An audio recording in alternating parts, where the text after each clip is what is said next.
Okay, I make that 2 o'clock, so welcome to the Scrutiny Committee. Before I start things today, just to advise people that my intention is to bring forward item 13 and 14 to the start of the agenda. And another announcement I need to make is this is Cathy Wiley's last day. So I'd just like to acknowledge the service that Cathy's given the city in her time as the internal auditor. I think Cathy's been a breath of fresh air and brought a few excellent ideas and that we've adopted. And you know, for someone that was probably getting to the age or getting to the stage of thinking that it was time to give up or I'm only going to do a few more years, she's offered a great deal in her role. So I suppose that leaves there be a few things to do. We could always be our usual courteous self and be nice to Cathy, in which case she'll go away thinking she regrets leaving Dundee. Or you could be really awkward, make her life miserable for the rest of the afternoon, in which case she'll walk away thinking, I'm glad I'm finished with that lot. So that bit is entirely up to yourself. I'll try to keep good order as usual. Nevertheless, I noticed that Fraser's looking to come in and make a comment. So, Fraser. Thanks indeed, convener. And I would never make your life miserable, Cathy, I can assure you. I think I'm very grateful to you for mentioning, Cathy at the start of today's meeting, because this is very much an end of an era, Cathy. You've made an immense contribution in your time with us, albeit shared with Angus. And I think the very fact that you managed to head up the internal audit services of 2 local authorities at once is a real credit to you in itself. But you've been very professional. I think we would all agree that you're highly competent, very well respected, and you will indeed be sadly missed. So all the very best, Cathy, for a very long and happy retirement, and all the best for the future. Thanks for that, Fraser. Could I just say a thank you to that? Thank you very much. I've really enjoyed working with you, and I'll let you know at the end whether you've been bad to me or not today. I would do that. Councillor Hunter.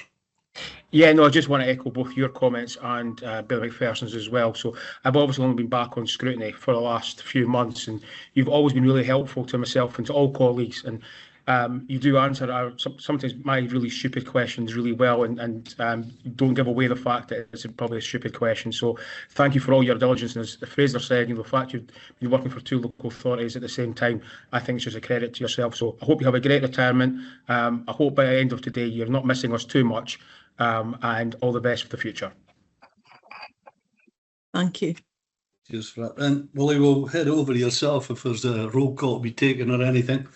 And then we're obviously taking these items early. Yeah, appreciate that, convener. Thanks very much. Firstly, just to remind everyone that these proceedings are being recorded and they were placed on the council website for public viewing. That then takes us on to the roll call, and I would ask if members could confirm they're present when I call their name. Bailey Keenan. Present. Okay, thank you. I've received apologies from Bailey Wright and understand that Councillor McCurvin is kindly attending as her substitute. Is Councillor McCurvin present? Present. Okay, thank you. Bailey McPherson. Good afternoon, present. Okay, Councillor Black. I'm here. Okay, thank you. Bailey Dawson. I'm here. Okay, thank you. Councillor Hunter. Good afternoon, I'm here. Okay, thank you. And I've received apologies from Councillor Short and understand that Bailey Soares is kindly attending as her substitute. Is Bailey Soares present? Yes, I'm here. Okay, thank you. And finally, Bailey Scott. I've received apologies from Bailey Scott for today's proceedings. Okay, that then takes us on to declarations of interest. It's whether or not any members have any declarations to make to the content of the agenda as it stands. Doesn't appear to be any mentioned, so. Okay, thank you very much, convener. Yep, as indicated, there have been no declarations. That takes you on, as requested by yourself at the beginning, to item 13, which is the unaudited annual accounts, Dundee City Council, which are for noting. Well, well, first of all, obviously, thanks to officers for getting them to this stage. I know that it's always a major achievement to get them done, but I realise the amount of work that goes into preparing these obviously on the audit accounts, so we've got a few times that they'll probably appear back at scrutiny. Nevertheless, as officers such as Paul want to say anything before we open up to questions.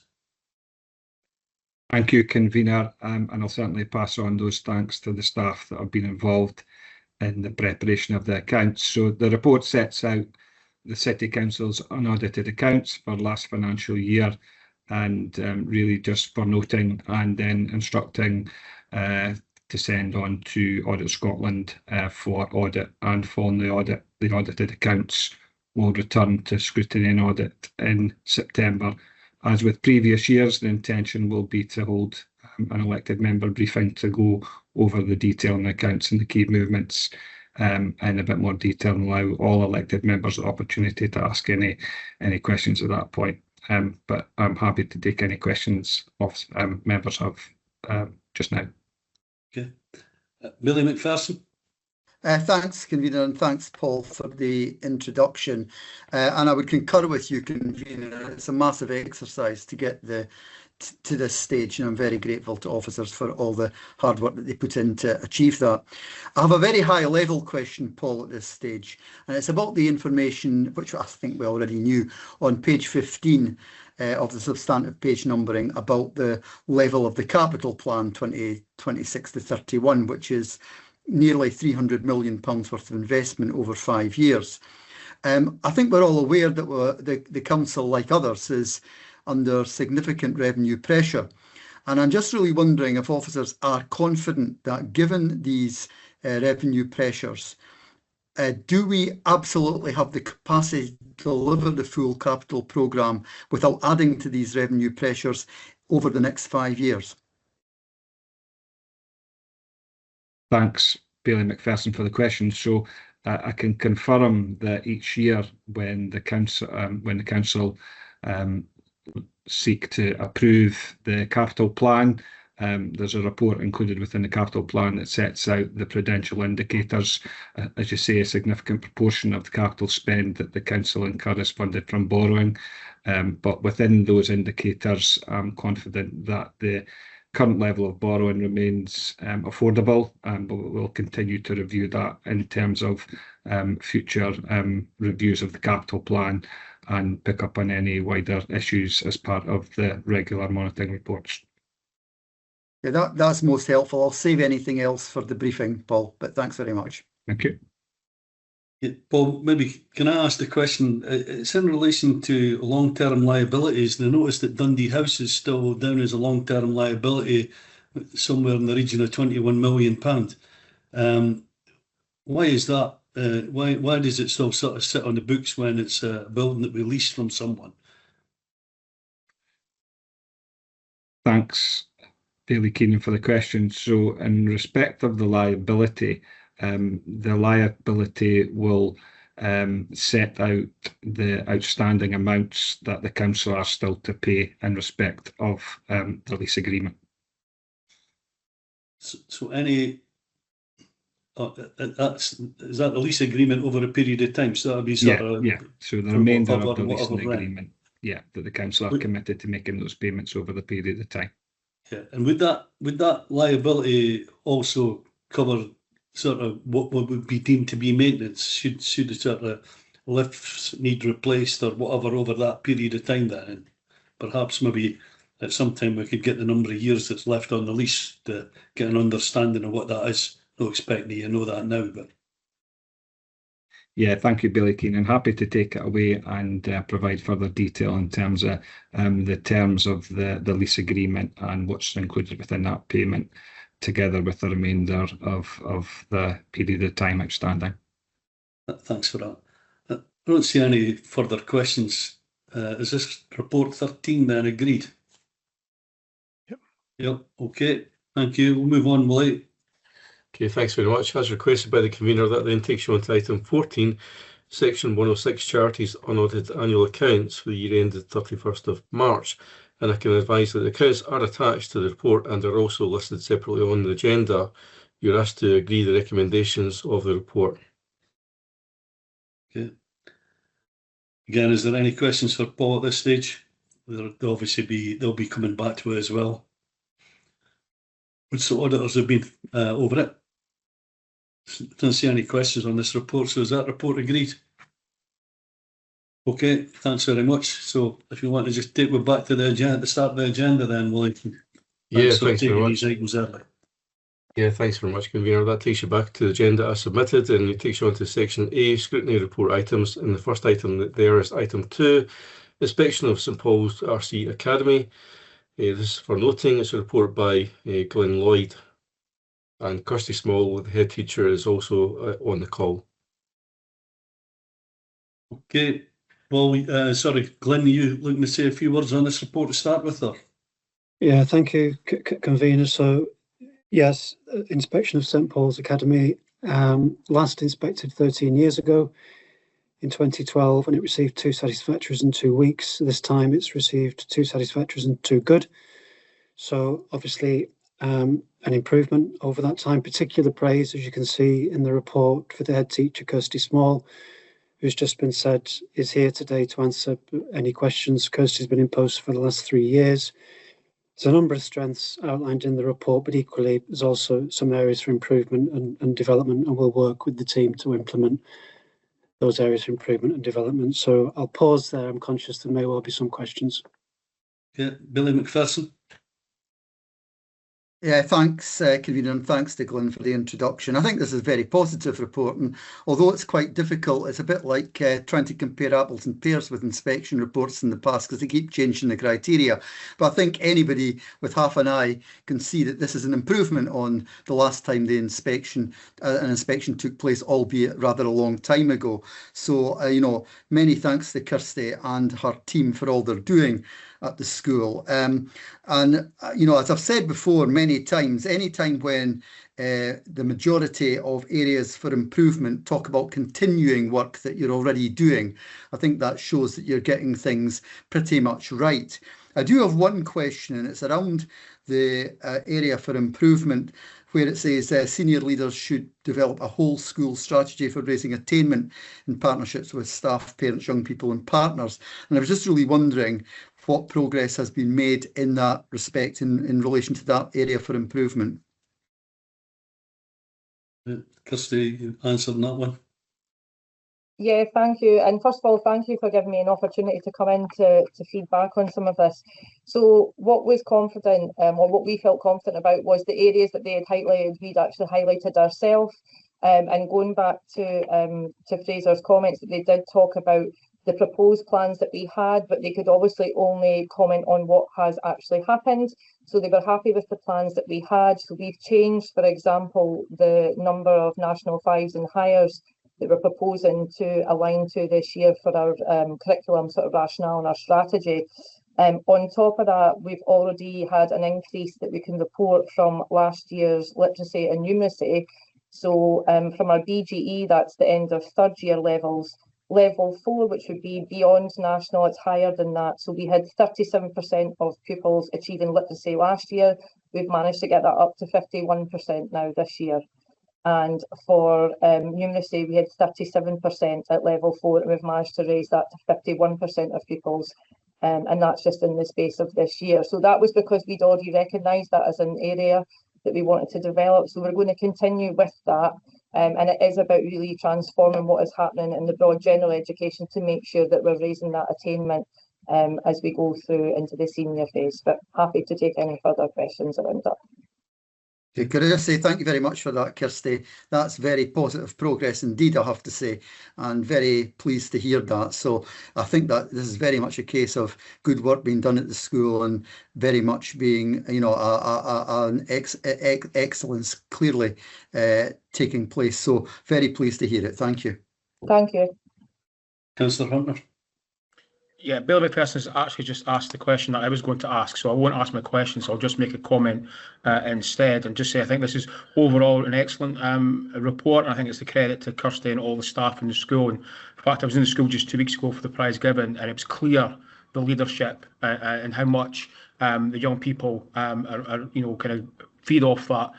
So, you know, that was a great time to be at the school. It was a great experience, and you can see the leadership, not just from Kirsty, but from her senior staff kind of shining through. So this is an excellent report, and as Billy McPherson says, when most of the areas for improvement are continue, that tells you that the school's in a good place and it's heading in the right direction as well. So just for Kirsty, could you pass on from all of us to yourself and to all your staff a great thanks for all the work that you're doing, and well done on this report.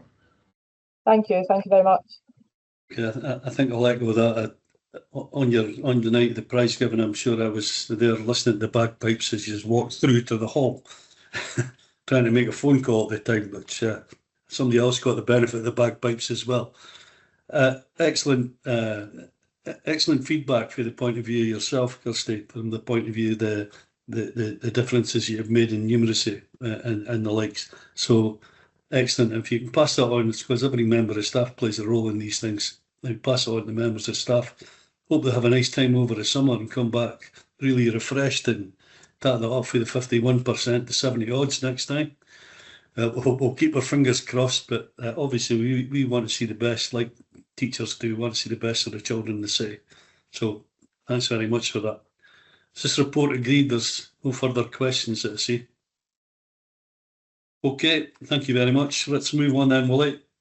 Okay, thanks, Convener. Takes you on to item 3, summary of external care inspector inspection reports for local authority nurseries. This item's for noting is a report by Glenn Lloyd. Okay, Glenn, you want to say a few words to start with? Yeah, thank you again, Convener, and hopefully something is seen as a positive report. Inspections of Francis Wright Nursery and St Mary's Nursery, very good for both, which continues a theme of very good across the early learning estate. There are some areas for development, and we will address those as we aspire towards excellence. I'll pause there because, again, I'm conscious there may be questions. It doesn't appear to be any that I see, or is that Billy McPherson again? Yes, and I think Stuart after me. I've no questions, simply because I think these are exceptionally good reports. I know we have a role of scrutiny, but in this particular case, I think it's simply warm words, because the outcome of both reports at Francis Wright and St Mary's RC Nursery class are really excellent. And I think, I would certainly say, very many thanks to all the staff involved. I think they're doing a marvellous job, and that has obviously shone through in the Care Inspectorate's feedback. Stuart? Yeah, very similar. I think this is an excellent report from both. I do have one small question, and I'll come to that in a second. But again, just echoing what Bill McPherson said, I think it's an outstanding report, and it's a great credit to all the staff in both premises. I suppose the one question I have is under the areas to develop, where they're talking about strength and how non-verbal voices were recorded, and it's something that I know I've discussed with officers elsewhere before, so I'd be just keen to see an update of what's happening there to make sure that all voices are heard. Billy, you picking that one up? Yeah, Convener, if I may take this opportunity then to introduce committee to Susan Cracken, who's just recently started in the strategic manager post for early years, and Susan will be able to answer that question. Thank you for the question. Absolutely, strengthening non-verbal and pre-verbal voices of children, particularly within documentation of learning, it has been set as a priority within the setting, and staff are receiving professional learning in terms of how to achieve that, particularly within their observations of children's learning, and also has been added to the quality assurance processes. Comfortable with that? Yeah, no, that's a good to hear that's happening. So thank you. I suppose it just echo the fact that it's an excellent report, and well done to the teams that have delivered it. So for that could be passed on to them for the scrutiny committee. That's obviously appreciated that what we're delivering. Thanks very much. There's no further questions because this report agreed. Okay, Willie, let's move on. Okay, thanks, Convener. Takes you on to item 4, Care Inspector reports on children's houses, and this is for noting, and again, it's a report by Glenn Lloyd. Okay, bless yourself again then, Glenn. Thank you, Convener. And this one is an inspection report on 3 of the houses at Craigie Cottage, Millview Cottage and Drummond House. As committees can see, positive reports in relation to Craigie Cottage and Drummond House, both of which have improved. and compared with the last inspection, but not as positive in relation to Millview Cottage, which has deteriorated. There are some specific circumstances which applied at the time at Millview Cottage, which we've since addressed, and the cottage has since been re-inspected with a report that's yet to be published, which confirms the level of improvement carried out since the last inspection. But again, I'll pause there because, again, I'm conscious there might be questions. I suppose for myself, I'm going to let myself in first, by the way, Fraser, so if you don't mind. I suppose when I see the report gets a week and we're wanting to deliver the best for looked after children, it gives me some concern. And I often think, I know that you're going to give with the reasons for it, but perhaps you could go into that in a bit more detail so as we have a better understanding of why that was the case at that time and why and what improvements we've made to make the difference. Because if I was seeing that sort of report, I might have been minded to suggest that we probably need some additional resourcing just to bring it up to scratch. But I know that through our pre-agenda meeting there was some work being done to that, done already, that's probably got out of there. So if you could elaborate on that a wee bit, Glenn, or that would be much appreciated. And I realise that it's a difficult billet for people working with these kids. So. Yep, certainly, Convener. I can certainly say there's been additional focus, if not additional resource applied to not just Millview Cottage, but all the houses in terms of a leadership development programme, a management development programme for all the team managers. Specifically in relation to Millview, there's been a programme of work carried out and led by Alison, who's here on the call today, Alison Penman, and her team of practice managers. And Alison will be able to explain the detail of that, if that's okay at this point. Great, thank you. Alison? Thanks so much for the question. Yes, obviously the inspection was in September 2025. It was unannounced, but it was expected. And I think what has resulted in, partly in the grades, is that we knew what they would find and there were no surprises for us. It was specific circumstances at a specific point in time relating to a particular context that were well understood by external managers. So the findings were then reflected in the 3 requirements that you can see in the one area for improvement. An improvement plan was developed immediately and has been actively progressed with robust managerial oversight and support. Care Inspectorate returned just 2-3 months ago, and we've just recently had the draft report from that where we're seeing what we wanted to see, which were significant improvements. In terms of additional resource, we actually put in additional management support and we put in additional quality assurance strategies. We very much focused on some of the paperwork because it wasn't even so much the practice that was of concern, it was how we were recording some of that, so there was no evidence. So all of that has since been addressed, and that is very much reflected in the new inspection report that we have that has not yet been published, but will be published within the next 2 to 3 weeks. Thanks very much for that. I'm sort of pleased that we looked at ourselves and put that additional resource in. Often look at the reporter can make a decision that can cost council a lot of money about where they would place a child. And if we have them in our care, then I would like to see the best possible care delivered for them. And I know that the reports we normally receive are all really very good. So just when you see that week, you think, wonder what else I could do that would make a difference. And I'm sure officers have taken care of that, so I'm reassured. Thank you. Billy McPherson. To be honest, my question, I had 2 aspects to my question. One was on progress since the week rating at Millview, and the other one was really about what additional resources had been put in, and bluntly Alison's answered that. So I'll just pass, given that, to be honest, the points I was wanting clarification on have really been answered. Thanks for that. Councillor Hunter. Yes, similarly, some of the questions I might have asked have already been answered, and I think it's good to hear that there's actually been really good progress we made since the inspection came in, and we're hopeful when that new inspection report comes out, we can see the difference that's been made in the last few months. So My question has been answered, so I won't ask my question, but I think it would also be wrong. I understand why we're focusing on Millview Cottage, and I think it's right to do so, because then it's gone to a week and adequate. So it's right that we focus on that and ask those questions. But I think it would be wrong not to also mention that the other two houses got really good inspection reports, and in fact Craigie Cottage went from adequate to very good on one of them. So I think that's a credit to the staff there as well, that's happened, and indeed management. So I think it's just right to recognise that as well. Okay, thanks for that. Councillor Black. Yep, thank you, convener. I agree that the other two reports, the ones that weren't Millview, were fantastically good, and that kind of makes me slightly concerned that there was a level of inconsistency in the service, and Millview seems to have fallen down a little bit. But I'm reassured by what you've said about the latest inspection report, which obviously isn't with us yet, and I look forward to reading that.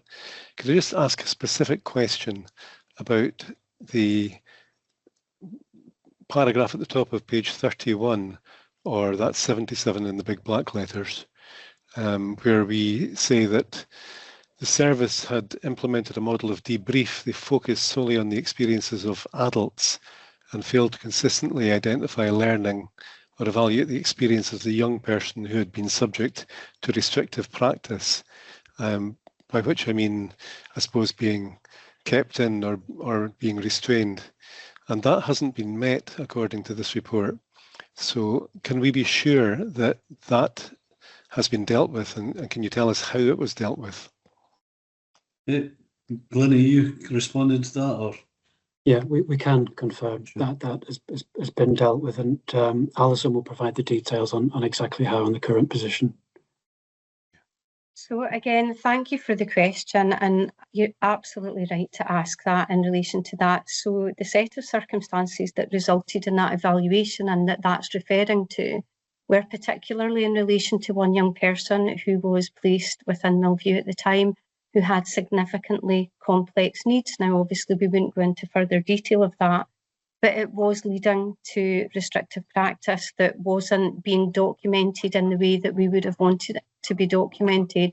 That has since been addressed. That young person is actually no longer within Millview. They're in another resource with very specific levels of care, which includes clinical care.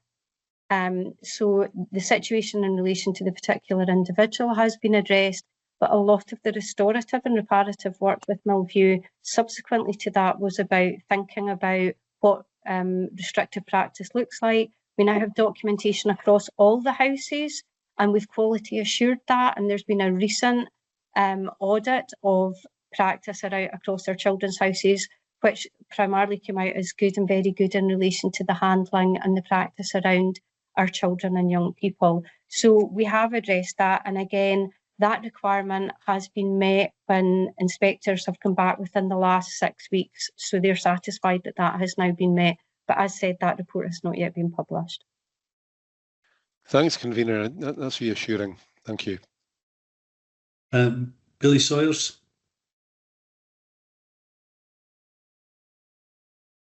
Yeah, thanks, convener. On the covering report on 4.6, and I'm not maybe understanding the terminology here. It says, as context, the inspector noted that Millview had struggled to adapt to historic matching decisions on some young people with complex needs and found it challenging to care for them, etc., etc. Can somebody, in perhaps more layman's language, explain what a historic matching decision actually means? Yeah, sure, we'll get an answer for you. Yeah, thank you, convener. Thank you for the question, Bailey Sawyers. This again relates to the young person that Alison has just alluded to. And prior to them moving into the house had supported a group of young people that had been very settled and stable for a period of about 3 or 4 years. The young person went into the house and was matched at the time, in the sense that the house was considered to be a suitable resource to meet his needs. But as it transpired, the staff in the house weren't ultimately able to meet his needs. And without going into all the detail of that, because that would be inappropriate within this setting, that is what's led to those grades within this particular inspection, or at least contributed to those grades within this particular inspection. Good eyes. Carry on, Willie. Yeah, I mean, obviously we don't want to go into the needs of the young person, but is that maybe more an issue of the ongoing assessment of training needs of staff, perhaps? Yeah, and again, Bailey, sorry, that's a good question as well. And before, during and after the inspection at Millview Cottage, we have been working with the houses to develop an overarching improvement plan, which shares good practice within and between each of the houses. And as part of that as well, a leadership and management development programme through an externally commissioned expert on residential care. So absolutely, yes, in answer to your question. That's great. Thanks. Thanks, Greener. Thanks, Glenn. Okay. I suppose I pose a question to the committee. We could ask officers to bring forward the briefing to the committee at some time in private to give people a better understanding, given that we're talking about an individual needs or an individual, it wouldn't be right to have anything like that. But if it gave us a better understanding of the service, we could certainly ask for that. We put people we put people out to do a job for us. We should have a good understanding of what we put them in front of. So, I'm wondering perhaps then whether, if people were minded, should we go for asking a briefing at some time from Glenn and his team around that particular thing, so as we have a better understanding of what our staff are going through, and the sort of complex issues there is around some of the children that we look after, and try and, like them, try to do their best for. Are people happy enough to go for that? So, looks like yes. So Glenn, can I maybe ask at some time that you arrange that sort of level of briefing, just to give people a better understanding of this particular case? And there's no further questions on the report, and I'd obviously just like to say thanks to everybody, and thanks right across every one of the accommodation that we're looking at, because I'm sure that everyone's trying their best to deliver. And when an inspector picks up a week, it kind of maybe doesn't do the staff any good to see that. But nevertheless, they're probably trying their best to do the job for us. And I think getting us that better understanding of what people are facing on our behalf would be good. Is this report agreed then? Thank you. So we'll move on then, Lloyd. Okay, thanks very much, Convener. Takes you on to item 5, annual complaints report. It's a report by the Chief Executive, which is for noting, and Anna Yule is also present on the call if required to speak to the content of the report. Okay, so we'll just open up for questions. Thank you. Convener, if that's Anna, okay, sure. would I be able just to do a short introduction to the report, if that's okay, just to give a bit of context. Certainly. Certainly, we don't want anybody, even Cathy, thinking that we're bad to anybody on this committee. So you carry on. Thank you. So this report in front of you outlines the Council's performance in complaints handling during 25-26. Section 5.1 summarises our key performance indicators around number of complaints that were closed, the percentage of complaints closed on time, and the average number of days to close the complaints. There were around 25% more complaints compared to the previous year, and the overall performance has decreased compared to the previous year, and we have been working with officers from services to try and determine the underlying causes for this. So section 5.3 of the covering report sets out a little more detail on what factors may have contributed to the increase in numbers of complaints. And this appears to be in line with the trends observed by councils across the National Complaints Handlers Network, as well as the statistics observed by the Ombudsman. So some of the contributing factors are linked to the increased use of artificial intelligence tools by members of the public. Quite frequently, these complaints could be more lengthy and quote various acts of legislation, which can make the complaints more complex, and in some cases investigating officers are needing to consult with colleagues in legal to ensure that we are not breaching any regulations. There are also additional requirements placed on the Council in terms of the United Nations, in terms of introduction of the United Nations Convention on the Rights of the Child into the legislation, which then means we have to observe the child-friendly complaints principles as well. And additionally, we're seeing more senior officers from leaving the Council and they're taking their knowledge and experience with them. So we are focusing more on in-person training sessions over the course of this year, and again offering bespoke sessions to services where we can look at particular case studies to help officers look at good practice and identify good ways at handling complaints. So again, section 5.4 in the covering report gives you a bit more detail on some of the action that's been taken, and then section 7 of the main report provides a summary of how we have used complaints to improve our processes based on the feedback from members of the public. And then in relation to complaints that have been escalated to the Ombudsman. So last year, the SPSO considered 38 complaints. They received 39 complaints about Dundee City Council, which represents less than 2% of all complaints for local authorities in 25-26. And there were no complaints that were taken through to the full investigation by the Ombudsman. And then finally, I'd just like to highlight and to provide context to elected members in terms of just the overall level of transactions and interactions that the Council has with the public. And we've highlighted that in Appendix 2 to the report. And I'd be happy to take any questions. Okay, thank you for that. Billy McPherson. Thanks indeed, and thanks, Anna, for the overview. And whilst I accept there's an increased number of complaints and perhaps an increased complexity, perhaps ChatGPT is writing quite a few of these complaints now, which I think obviously adds an extra level of complexity to the situation. I think nonetheless, we're very, very, very far short of getting to, the vast majority of complaints being dealt with within either the 5-day or the 20-day target. Just over half of stage 1 complaints and little over 40% of stage 2 complaints. I recognise, as you said yourself, Anna, the steps that have been taken to try and address the issue alluded to in 5.4. But I was really wondering if officers are confident that, given that has taken place, if we will see an improvement in the targets being reached over the next financial year. Well, thank you for the question, Billy McPherson. So we do look at our performance indicators on a monthly basis, and these are shared with Council leadership team. So within services, these are being discussed in more detail.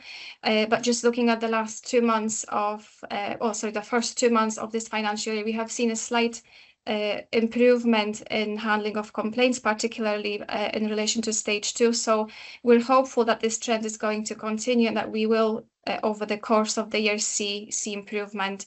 And also, given all the support that we're putting in place, and we're always open to discussions with services and provide any support that is required. So that is also something that we're taking on board, and we're having regular discussion with the Council's corporate complaints review group as well.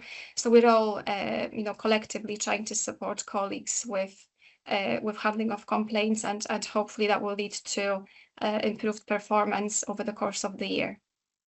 Thanks for that. I think Greg's wanting to come in. Yeah, Greg. Yeah, thanks, Convener, and thanks, Billy McPherson. So just to give you the assurance that the Council leadership team are discussing the performance on complaints on a regular basis, and we are striving to ensure that we increase those that are being met within the 5-day and 20-day target, accepting that the complexity of the complaints, and as you point out, the use of AI, which quite often is now bringing in quite complex legislation and regulation. So just to give that assurance that we are looking for that performance to improve, albeit complaints are continuing to be challenging with the use of AI in some cases, but not all. Okay, could I thank both you, Greg, and Anna for the feedback? Could I be a bit cheeky, Kevin, and ask for a question on the information about the SPSO on page 83? Anna alluded to the fact that 39 complaints were received by the Ombudsman. None were taken forward to full investigation. It says the Ombudsman determined 38 cases in 25-26. Does that mean that of all the cases, or the 39 cases, were not upheld? Just so I understand what this actually means. 39 complaints were received, none went through the full investigation stage. So what happened to the other ones? Were they not upheld? So Chief Exec answer that, is he? Thanks, Convener. If I can maybe ask Mr. Many to come in, who supports us with the SPSO process, just to respond to Bailey McPherson's query, Roger? Yeah.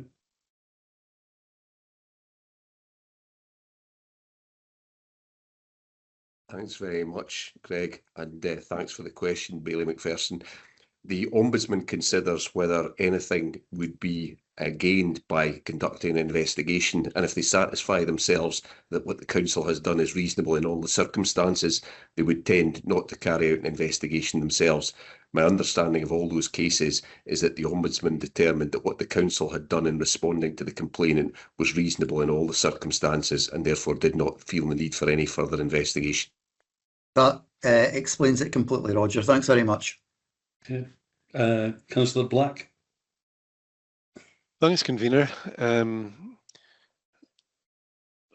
While I'm reassured by some of what's been said, I just note that complaints are going up, whether it's Scotland-wide or whether or not, it's still of concern. The question I've got is, how much are we learning from the statistics and the graphs on page 96 in the great big black letters, or page, I don't know what the page number is in the other way. There's a number of answers where quite a high percentage of people give us a bad crit, if you see what I mean. For example, I was happy the investigating officer fully understood my complaint. In that column, we've got over 40% in two of the quarters, and I was given the opportunity to fully explain my complaint. Strongly disagree, 25%.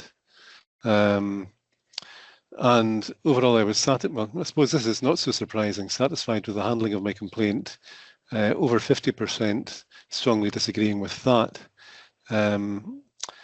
So I wonder. It may well be we've handled these complaints correctly. It may well be that we're absolutely fine with what we've done. But how can we burrow into that information to find out why we're getting this very negative feedback from people who have gone through the process? Okay, someone able to, Anna? Thank you for the question, Councillor Black, and thank you, Convener.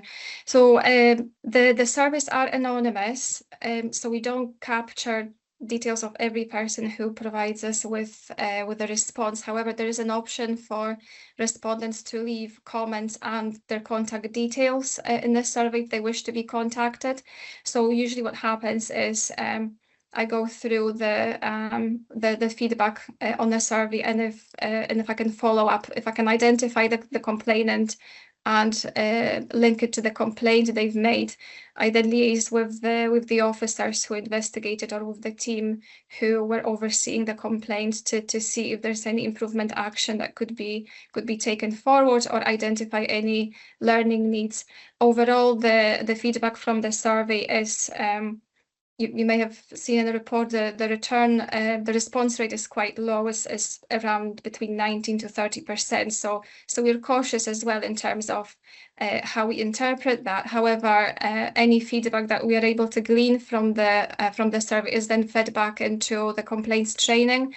So the complaints training that we deliver is reviewed regularly and is adapted based on the feedback we are getting from members of the public. And if we identify a particular issue, for example, around the way we respond, or if there are delays that are being highlighted, then this is fed back to officers through the complaints training, but also through regular updates to the council leadership team, where executive directors then are able to share that information with services to make sure that this is being circulated and taken on board across the teams within services. I think that's the answer I hoped for, Hannah. Thank you very much. Thank you. Can I be asked? We have another report that comes out to council. It's about improving services through listening to people. And yet here's obviously over 1,000 people have written to us or complained to us about something. So how are we seeing that reshaping services going forward? Because when I look at things like construction services and housing, I know that for a councillor's point of view, I've probably got more of these than I've previously had. And when I look at environmental services, I've had probably a number of complaints about waste bins not being collected as they should have. Perhaps that's due to a holiday or a resource issue. And this morning I went around, because I got a complaint yesterday from someone, and went around taking a number of photographs of Eurobins and the rubbish that was lying around them. That's going to be addressed today. That's marvellous. But we got to the complaint. So how are we reshaping the service so as we don't get that level of complaints? Thank you for the question, convener. And I see Tony has his hand up and just wants to come in. Oh, Tony. Yeah, thanks, convener, for the question. We face these operational challenges every week with resources. I think, as you mentioned a second ago, there was a particular issue last week with the public holiday in recognition of the World Cup game that had been played a couple of days before. That's obviously led to some resource issues at a time when there was pre-booked holidays and some sickness absence issues which we've been managing. But rest assured, we're on it for the rest of this week, and beginning next week we'll be back to routine elections. We do try and learn from all of the instances where there's particular issues in terms of log jams, and the Eurobins was a particular issue this week. I hope that explains. Thank you.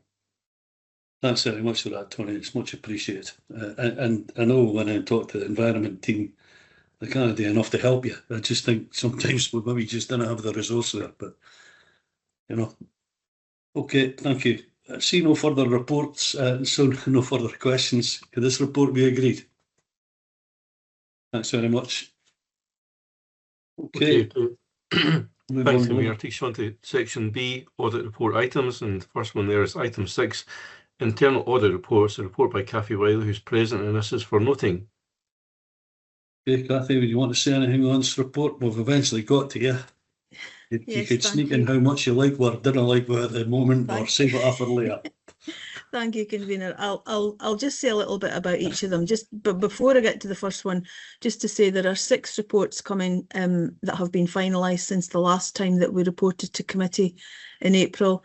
So we have 1 which is an advisory report, 3 which have substantial assurance, 1 which has limited assurance, and 1 where we've split the assurance level over 3 different aspects of the cash handling work that we did, because we didn't feel it was fair to put one overall assessment on when we had no assurance in one location, limited assurance in another, and then substantial assurance across the general findings in that area. So maybe if you can go through these one at a time then, Cathy, and I'll ask if there's any questions on each of the reports and just tick them off like that. So the first one is the social work contracts and payments. And that, sorry, get onto the right page here. So the processes to manage expenditure under the National Care Home contract are generally operating effectively. However, we've observed weaknesses in payment administration processes which could result in failure to detect inaccuracies arising from errors or changes in circumstances. We have raised a small number of recommendations. However, strengthening these processes may depend on negotiation of corporate support resources between the Health and Social Care Partnership and the Council. Now, this report took us a bit of time to finalise, and so some of the recommendations had been implemented. In fact, I think they might all be implemented by the time we were finalising the report, and the the one action around the corporate support for the Mosaic system is a temporary solution and subject to completion of longer term initiatives to find a permanent solution to that one. But the other recommendations have been implemented. Billy McPherson's to ask the question on that report, Cathy. So, Billy McPherson. Thanks, convener. And it may not be so much for you, Cathy. You alluded to the fact that, you know, the majority or perhaps all of the recommendations had been enacted. And I was just really wondering if officers, and probably not internal audit, can confirm that there was, I think it's page 111, it talks about the fact that remittances, you know, providers had to verify and sign off remittances, but they weren't being kept. And obviously that, you know, you should be keeping them, obviously. And I was just really wondering if that practice had ceased and, you know, there was now a case that remittances were being kept, which would obviously help in providing, you know, accuracy over care home payments. Officer able to respond to that? Some listening checked. Okay, Christine. Yeah, hi there. I shall try to do my best to pick this one up. The social work finance team who do this, I was sort of involved from an arm's length around some of the conversations. But yes, my understanding is that improved shared processes are being implemented. Previously, it was the information was generally being retained, but being retained by sort of individuals through their own individual sort of OneDrive or emails, but I believe it's now into more of a sort of shared access, so that others can, so we're not sort of person dependent. So that my understanding is that has been improved and implemented, so that the team itself can access the remittances if as when required. That's great, Christine. That answers my question. Thank you. Okay then, so move on to the next one, Cathy. Unless you have any further questions on that, so taking it, it's agreed. Thank you. The next one is the cash handling, where we had no assurance against Claverhouse Social Work Office, limited assurance in the East Cash Office, and substantial assurance against the general findings. And that was because there were a number of significant weaknesses identified in the cash handling controls in the two offices that we've mentioned there. But in terms of the controls in council locations that handle smaller petty cash and interest accounts, they were generally proportionate and working effectively. What I would say is that the recommendations were being discussed with management as we were progressing through the audit, and they were dealt with very quickly, and all of the actions relating to this are now in place. Whilst we were doing this audit, or whilst we were finalising the report, there were some further additional issues that arose after the fieldwork was finished in terms of some staffing issues, but also I think my understanding is that these have also been addressed and resolved now, so that although we've got no assurance and limited assurance at the point where we undertook the audit, these all should be resolved now. Thanks for that. Billy McPherson. Yeah, that's reassuring, Cathy, because there were quite a few key findings in the case of Claverhouse and a couple in relation to the East Cash Office. Cathy, when management tells you that, you know, it's a little list in relation to cash handling and so on at Claverhouse, is there an intention where you've had a situation where there was no assurance in the case of Claverhouse? Do you go back in and double check it at some point in the future? Is there a further audit just to check that the improved situation is the actuality, if you know what I mean? Yeah, there's two stages to this. The first one is that when the action is closed off in Pentana, the service has to provide some evidence to internal audit to show what they've actually done. So if they've written new procedures, for example, they'll provide that, and we'll check those to make sure that they address the issues that were identified, for example. But we would also consider, especially where we've got a no assurance report, when we're putting the plan together, we would be considering whether we need to do another visit to just make sure that things are operating the way that they should be. That's very helpful, Cathy. Thanks. That's reassuring, Cathy. Thank you. No further questions to this report, agreed. Okay, Cathy, we'll move on to the next one. Oh, Councillor Black. Yeah, I did have a question, convener. Sorry, I was a bit late putting my queue in. I realise there'll be special circumstances for using cash, but is there any effort being made to try and minimise the use of cash and move people on to other systems? I don't know enough about the detail of what the cash is used for to know, but for example, are we helping people with banking, or is that an inappropriate suggestion? So is there any officer able to answer that? Or do we need to come back to Councillor Black on that? Chief Exec. Yeah, thanks, convener. I'll pass over to Christine to give a response to Councillor Black's question, but I'll also ask the Corporate Finance Team and Advice Service to pick up on that question more widely, Councillor Black, rather than just the focus which may be on this report. But convener, if you're happy, I'll pass to Christine. Yeah, sure. Christine. Yeah, thank you. Yes, my understanding is that we're always looking at ways to minimise the sort of movement of cash and support alternatives where possible. Obviously, there are some circumstances where for various reasons cash is the only option, but it should be the sort of the preferred or the least preferred option. But I will speak to our head of service and get that clarification around how our social work and social care staff are supporting our service users to move away from cash.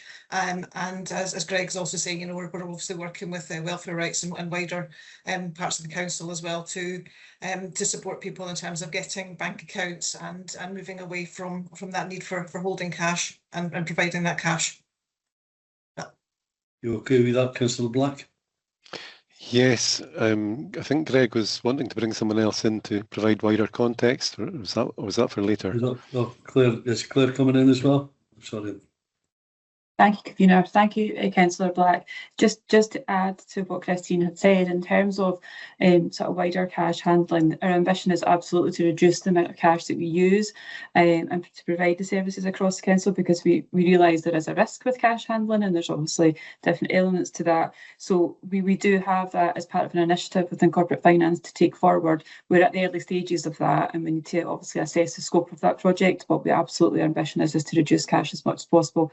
But we do realise that we're probably never going to get away from using cash. There is always going to be an element of it in some way, shape or form because of the needs of the customers across the city.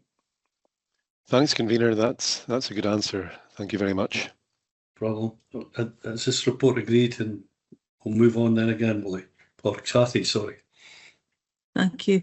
The next one is the HRA budgetary control. Again, substantial assurance.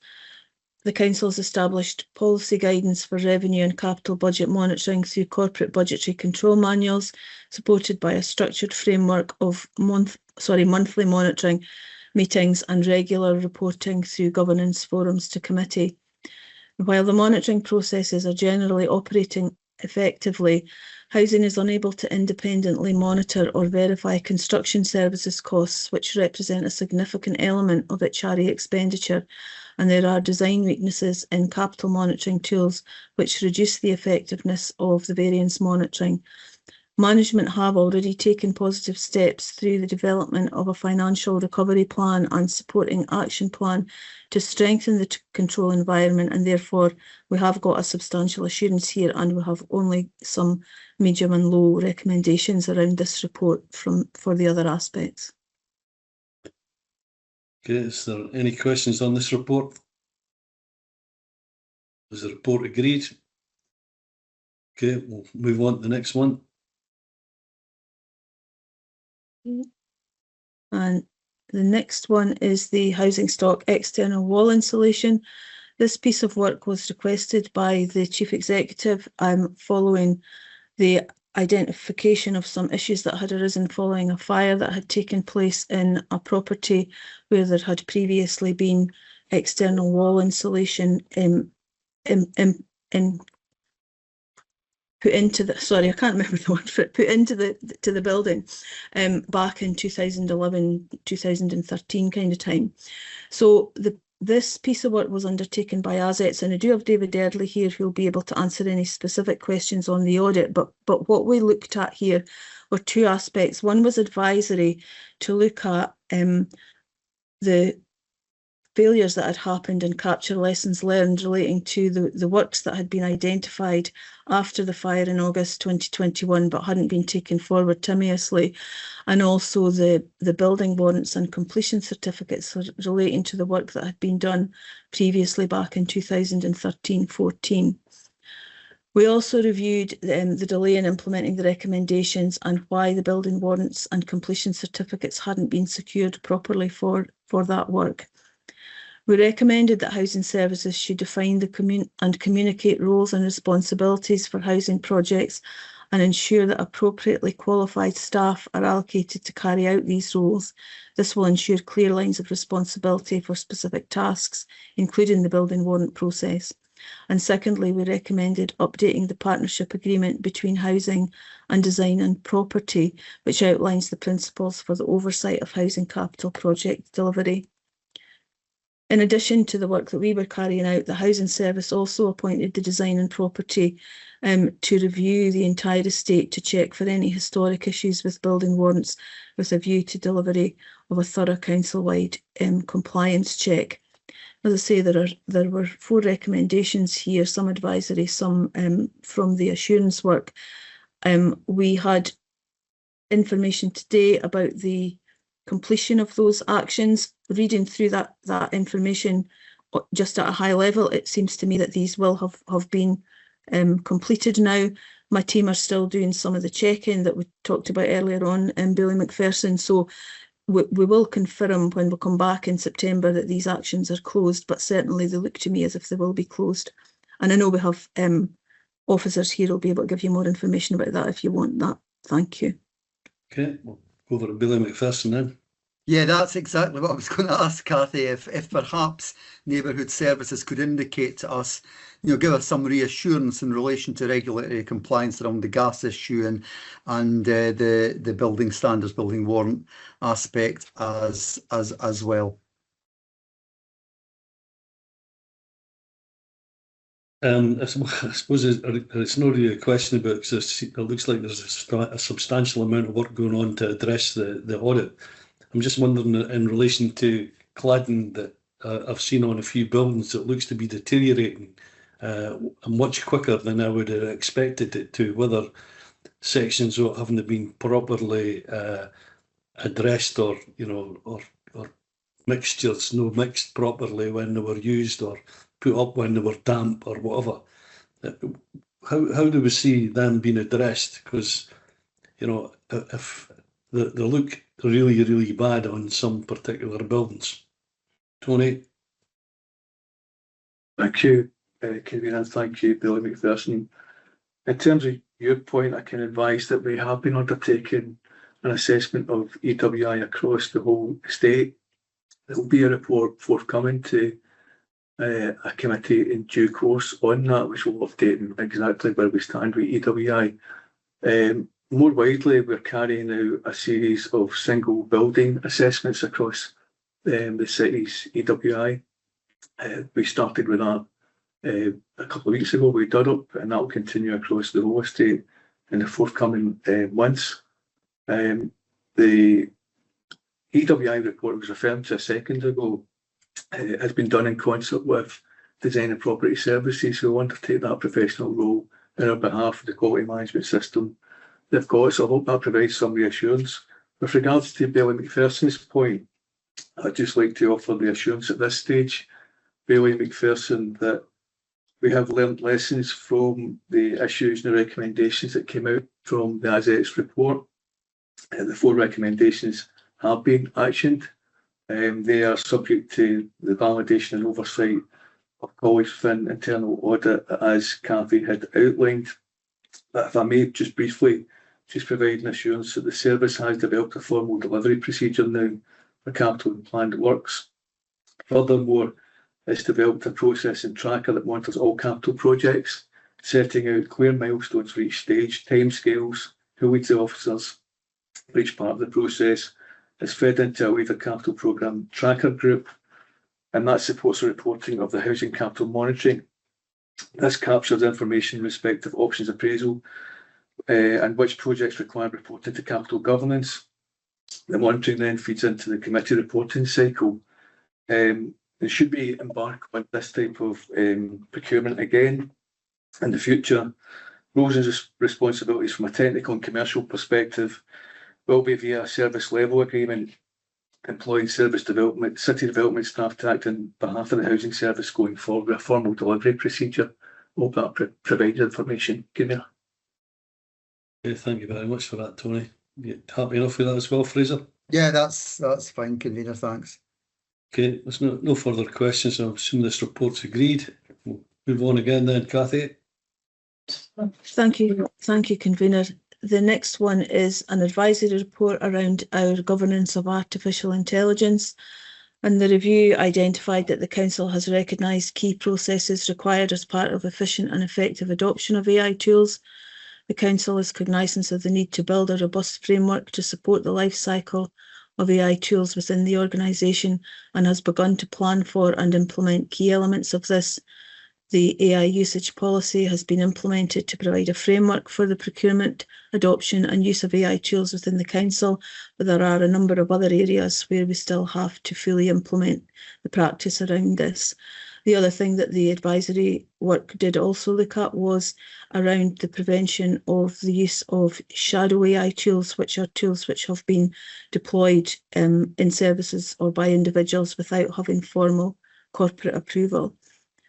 Paul Kelly, who undertook the work on our behalf from Assets, is in the call to answer any specific questions around this. But if there's anything else that I can answer, I'll do so too. So thank you. Okay, no problem. Is there any questions on this report? Report agreed. Okay, let's move on then, Cathy. Okay, I think we're now at the final one of the new reports for this committee, which is on homelessness. Again, substantial assurance. The Council's arrangements to develop and monitor the rapid rehousing transformation plan are broadly sound. However, the service is operating under significant structural pressure, managing approximately 1,000 open homeless cases against a capacity of approximately 500 within the existing resource constraints. The review found that planning processes were well evidenced and monitoring and reporting processes are operating effectively, including the processes for reporting to and engaging with Scottish Government. We've identified two medium risk areas for improvement, which are related to recording of management decisions and the strength of contract monitoring processes and housing providers. I think this was only agreed very recently, and the actions for this are not included in the numbers that are in the other reports today, but all of the other reports that we've got here, these actions are included in the numbers that we've reported. But happy to answer any questions, thank you. Yeah, no problem. Is it Councillor Black, are you looking to ask a question on this report? Yes, I do. Two questions actually. One is, it was a bit worrying that we lost data when first one member of staff left and then a second member of staff left, and they took the data for collaboration between other agencies with them. And I would like to know how that's been resolved. Have we provided some suitable software or whatever to staff to ensure there is a place that data can be stored, can be accessed by everyone who needs to see it? Something like Microsoft Teams, which of course we have. So that's the first question. And the second question is, we're doing lots of good things. We're doing lots of things that are in the industry are regarded as the right things to do to deal with homelessness, but still the figures are high. And we have more than 1,000 cases and our service is only designed to handle 500. And that to me begs the question, why is our service only designed to handle 500? So what are we doing to try and match the resources to the requirement? So there's my two questions. Okay. Officer going to be able to give Councillor Black a response? Yeah, if I Yourself, could, Tony. Convener, I may bring Louise in a second, but Yeah. yeah, we do have a SharePoint system up and running now, which covers the first point that Councillor Black was asking about. In terms of homelessness more generally, we're pleased to see that a noticeable trend downwards, 8% last year, and a noticeable reduction again this year. So I don't know if there's anything else you wanted to say. Yeah, I did, just to pick up on that, and in reference to the design of the service. So what the service manager has been doing is look at exactly that, the design in our processes and how we can adapt and evolve in light of the changing environment. So for example, we're looking at how we carry out assessments and then the management of applications and which officers undertake that to make sure it's as efficient, but in terms of the service delivery for people engaging with the service, that it's a really good service that they're receiving. And actually what's that resulting in is reduced time in terms of time taken to assess applications, but also a downward trend in terms of lost contacts, and actually retaining that engagement better than previously. So although the report does pick up the challenges around the resource requirements, the process and systems to which we're looking at are evolving to be able to deliver better within the existing resource requirements. Okay, thanks, convener.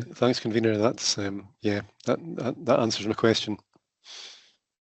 Well, my understanding was that we had more than 1,000 in the homeless situation within Dundee. Is that the case? I noticed the reports that we had the other day suggested that there was somewhere in the region of 1,200 pending being homeless, because then whether that's a landlord looking to take their property back or whatever. So what's the overall number, and how do these sort of pending ones fit into the recognised homelessness?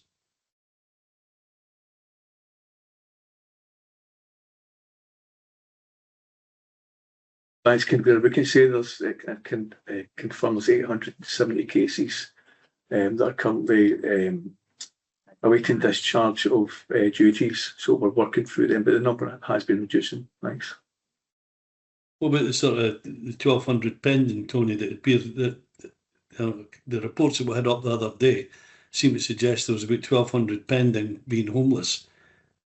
Whether on some of the statistics, I'll read that out and bring it back to you at some time. But there was that, and 200 odd kids staying in temporary accommodation. We're on the same sort of pages of the report that we had.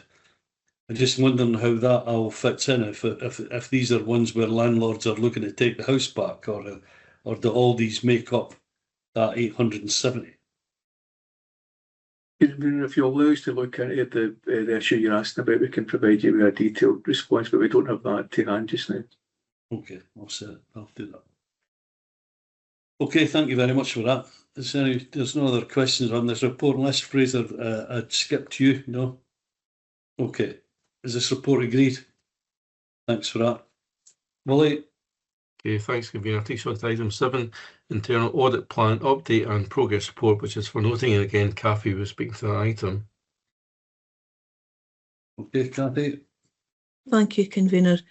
This is the usual update with the progress with the implementation of the plan, and also where we are with the implementation of the agreed actions that have come from the internal audit recommendations that have been agreed with services.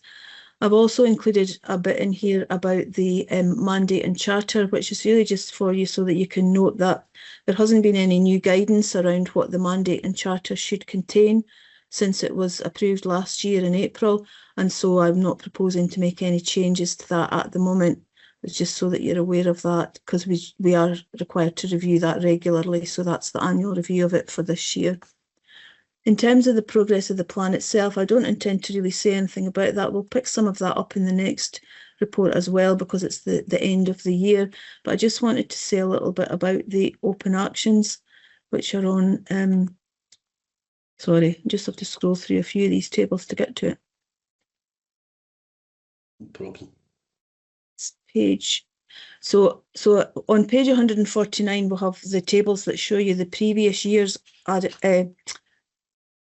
the reports from previous years that still have open actions, and it's good to see that there are 4 of these where now all of the actions are closed, and so these reports are fully dealt with now and will come out of this table in future. But also on page 155, we've got the information about the open actions.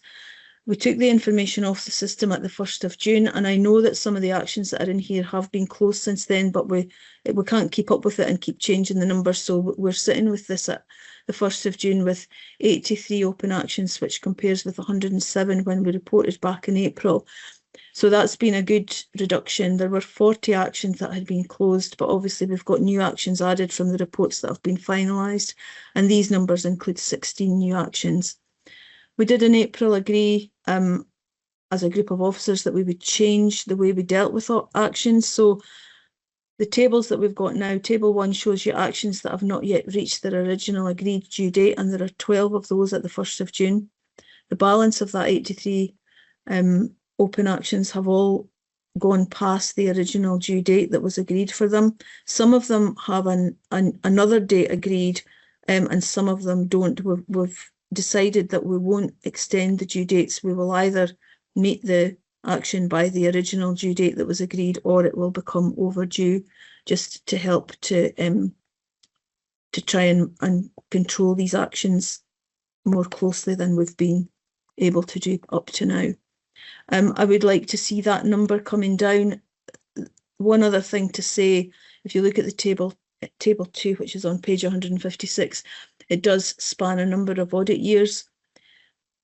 Actions have been included in Pentana because according to the report number, and the report number relates to the year's audit plan that report was originally planned to happen in. Now, we know that we've been behind with a few reports, and some of the reports have been reported in the subsequent year. Up to now, we haven't changed the audit year, so some of those, so for example, there might be some that show there is 22-23 that might not have been reported until 23-24. Going forward, we're going to change the way that we record the reference there, so that the audit year is to do with the year it's reported rather than the year of which plan it was in. I hope that makes sense, because it is quite complicated. But we haven't gone back and changed that for the previous ones. Hopefully these actions will be getting closed because they're older anyway, and we won't need to worry about that. But I'm happy to answer any questions that you have. Billy McPherson's ready to go. Thanks very much, Cathy and convener. I have a couple of questions. First of all, thanks very much for the document that was sent out by Willie that I think you and your colleagues had put together on what I'd call the really ancient outstanding actions. I thought that was very helpful, actually, and I've not many questions about it other than 2. And I'm not really looking for an instant answer today. I'm just going to leave it there, and you can just go off into retirement, Cathy, and no bother about them. But your successor, Tony, can maybe pick it up, because I believe he's on the call today. So welcome to him as well. My 2 questions are, there was an action in relation to the Joint Community Equipment Service, which was the partnership agreement. It's outstanding a very long time, back in 2020. And the latest note was that there's now an integrated manager in post and work is resuming. And my simple question is, given that this is nearly 6 years old, could the service indicate when it's likely that this one will actually be completed? Now, as I say, not for today, that can just come back by email in due course. The other question was, there were 1 or 2 of the outstanding actions which weren't on the document so far as I could see. And I had a particular question on the service area succession plans, which was a report that came to Scrutiny Committee back in 2024 and still has an outstanding action. And I don't think it's on that document. I've read right through it, and I don't think it's there. And I think there's 1 or 2 that aren't. Some of them are 2025, and the logic I could think is you've taken the really older ones, no bother with the 2025 ones. But this one is one of the 2024 ones, and other 2024 ones are in the document if you follow my drift. So I was just really wondering if we could have some feedback on that as well, as to where that outstanding action on service area succession plans sat. But as I say, both questions just to follow up in due course. Thanks for that, Fraser. Sure, Okay, thanks. Cathy will leave a note lying on her desk. I will. I have, There's Or no not, money. as the case may be. no, I do have a to-do list. I'll just add them to it. There's no money. All the best. Thanks. Cheers. Okay, this report agreed. Thank you. Willie. Yeah, thanks, Convener. Excuse me. Item 8 then before his 25-26 internal audit annual report. And again, Cathy is speaking to this item, which is for noting. Yeah. Going for anything on this one, Cathy? Yeah, there's a few things I would just like to draw to your attention, just because the standards require that these things are discussed. So this covers all the things that the standards require me to report to you. It's more or less the same as it's been in the past years. The two main differences are that there is a conclusion now instead of an overall opinion. And also we agreed a wider suite of performance indicators back in February, I think it was. And those are included in this report for the first time now as well. So just briefly, the conclusion is that based on the audit work completed this year and supported by other information about arrangements that's available to me, I've concluded that the Council's framework of risk management, governance, and sorry, I've been talking too much, just give me a second.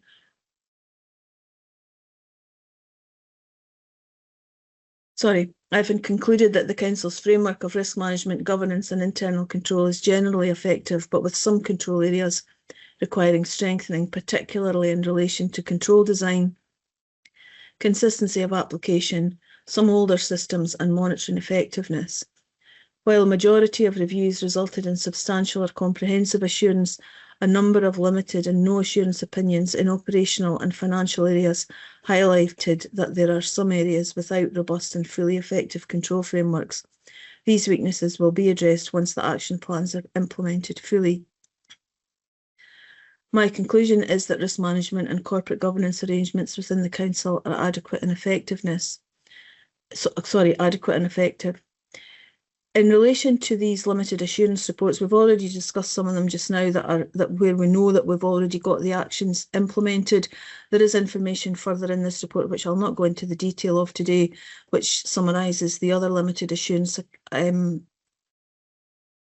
conclusions that we've reached and how many open actions there are against each of these. As I said, some actions have been closed since the 1st of June, so you'll get a fuller update of all of that in September, so you'll be able to monitor where that is. There's one or two other things that GAIAS requires me just to tell you. There were no limitations of scope placed on the audit work by management during the current year, and the staff members involved in each of the audits were independent of the areas that were under their review. The performance indicators that I'll talk about in a wee bit more detail just in a minute, but they include that we are generally conforming with the new global internal audit standards as they are applicable to the UK public sector. And there, in one of the appendices, there's a fuller self-assessment against the global internal audit standards using a toolkit that was provided by SIPFA that shows that we're generally compliant. There are one or two things coming out of that which have been included in the Quality Assurance and Improvement Programme Action Plan, which is also in that appendix. The other thing that I've done within that appendix is the Global Internal Audit Standards Action Plan that we've been implementing to close the gaps between the old standards and the new standards. We've got all of that has now been implemented. We also have an action plan from the external quality assurance review that was undertaken. That was against SIAS, and we had quite a number of actions from that. 9 of the actions are now complete. The 3 actions that are partially complete have been taken into the Quality Assurance and Improvement Action Plan, just so that we're not carrying more than one action plan to be dealing with. So it's all summarised into one action plan. And the other thing that I've given you in that appendix is an update against the strategy that was agreed back in April. We've achieved all of the short-term items that we wanted to implement, and we're on target for implementing the other ones in the longer, medium and longer term as well. There's just one other thing that I wanted to draw attention to, and that was around some of the new performance indicators that we've provided. I think it's page 170. Yes, it is. Page 170 has a table which shows the plan delivery against some targets in terms of how many audits have been delivered in full by the end of June, how many have been delivered to the to draft report stage, and also we're looking at whether or not we've managed to complete all the audits that have been carried forward at the beginning of the year into the current year. We've worked really hard this year. We've had a full complement of staff, which has helped us to be able to deliver, and I think that's helping us to be in a better position now than we maybe were even at the same time last year. We've got 5 audits with draft reports out, which I'm fairly confident should come to your September meeting, and that includes the one that had been carried forward at the beginning of this year.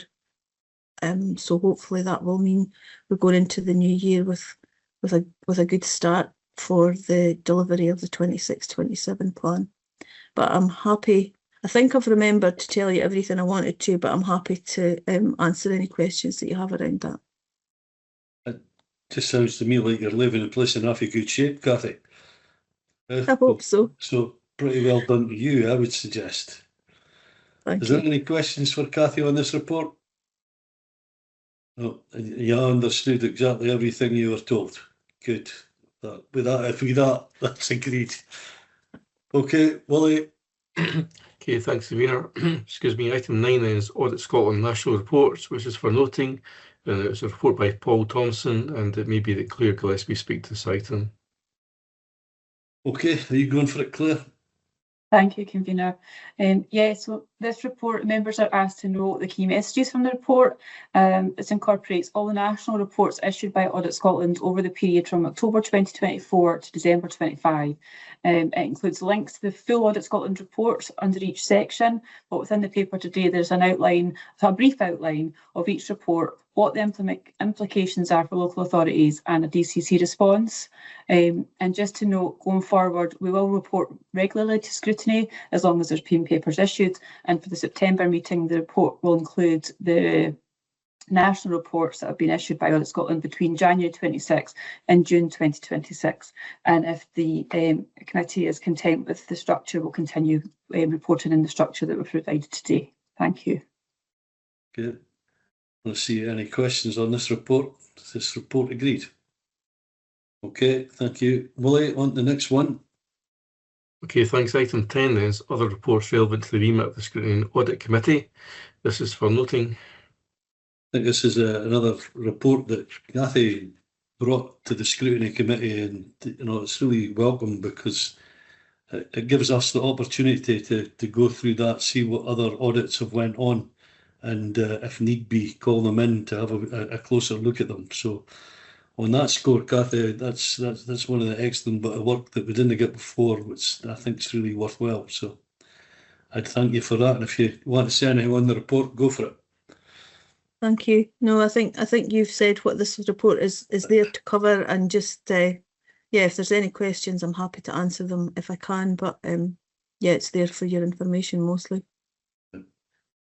I was thinking you might have just said if you want any questions, I'm not prepared to answer them. But it's up to you. Do as much mischief as you want on the day. Okay, right, Willie. We'll move on. Okay, thanks, Peter. Excuse me. Item 11 then is the Strategic Risk Register, which is for noting. It's a report by Paul Thompson. I think Claire's going to speak to that item. Okay, Claire. Thank you, Convener. So the Risk Register report went to City Governance on the 8th of June, and going forward, regular strategic risk updates will be tabled at Scrutiny Committee. This report outlines the process undertaken to develop the new Strategic Risk Register. In year, the Risk Register was reviewed regularly at the Risk and Assurance Board, and then in February, Zurich held a workshop with the extended leadership team where we agreed a new Strategic Risk Register containing the 9 risks that are appendixed in this report. Those are considered to be the most significant to achieving council objectives, and the transition from a corporate risk register to the strategic risk register represents a clearer focus on high impact cross-cutting risks for the organisation. Happy to take any questions on the report. Doesn't appear to be any questions. Obviously, it's been along to the City Governance Committee and questions were asked there. So, report agreed. Okay, thank you. Willie, we're moving on again. Okay, thanks. Item 12 is Annual Governance Statement, and this is a report by Paul Thompson. I believe that Claire will be speaking to this item and you're asked to give the recommendations. Okay, Claire, leave it over to you again. Thank you, Convener. So the annual governance statement is a key part of the annual accounts publication, and I know that we've picked up the accounts at the beginning of the agenda. But this sets out for us, well, it sets out for stakeholders really in terms of the governance statement, how the council ensures its governance arrangements are effective in support and delivery of objectives and managing risk. The assurance process that we go through concludes with the production of an annual improvement plan, which is attached within the appendices. And in terms of overall assurance, the governance statement provides strong assurance that we have governance arrangements in place that are effective, robust and compliant. The risks are appropriately managed and the financial controls are sound. There are only minor improvements required within the plan, and members are asked to note the report and approve that the annual governance statement that's appendixed to this report is included within the annual accounts for 25-26. Thank you. Any questions for Claire? No? Okay. Thanks for that. This report agreed. Thank you. Okay then, Willie. Okay, thanks very much. We've dealt with items 13 and 14 previously. That takes you on to the remaining item, item 15, Scrutiny and Audit Committee Self-Assessment and Annual Report. And you're asked to give the report. It's a report by the Cathy Wiley, who's present. Okay. You want to say anything on this report then, Cathy? Just to say that this is a combination of the information from the self-assessment session that was held back in May with members of the committee, and also just a summary of the assurances from various sources that have come to the committee, so that your annual report can comply with good practice to go back up to City Governance, just to provide that assurance to the other members of the council. So it's really just to check that you're happy that it reflects everything that you would like it to reflect and that there's no changes required. And if you're happy with it, it'll be taken up to the next City Governance. I'm reasonably comfortable with it. Are others? Okay, is this, I take it the report's agreed. I thought the sort of day that we had as a self-assessment day went pretty well, so perhaps that's a take it forward next year and do something similar. And again, Cathy, I'd just like to thank you and wish you all the well for moving on in your many happy years of retirement. You can always make a comeback and do some audits if you want. There's a few that fell behind me. Okay, thank you very much. I've really enjoyed working with you. You've been a great committee to work with, and yeah, I've enjoyed my time at Dundee. Good. Please. All the best. Thank you. Okay, thanks for that. Meeting's closed. Go and enjoy the sunshine if you're able to. And if you've got work to get on with, not go on with it. Catch you later. Bye-bye. Bye. Thanks.